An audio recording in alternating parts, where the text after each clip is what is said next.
är Ella från Nordrum. Keegan-Sara från Salom. Elisabeth från Alestad.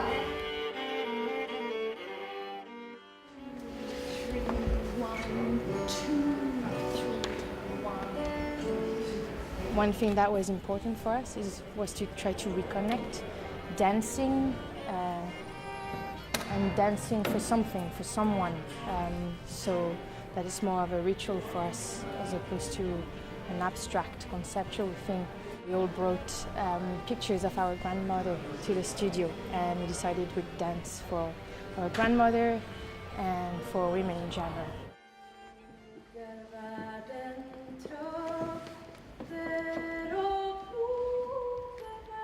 For me, it's been a process where I was most myself, and I think is how I feel on stage, which is a nice feeling, maybe sometimes painful, to see what you could carry inside of you from generation or from your past in your life.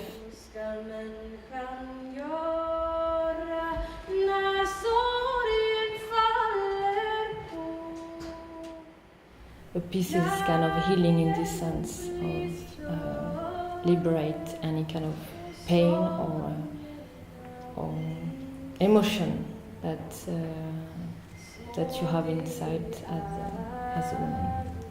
To have the feminine energy really at the forefront of what we're doing is a unique experience, and it feels honoring and exposing these different aspects of my own inner female, and discovering what that is something I've never done inside of a studio in this way before, having it be sort of the work itself.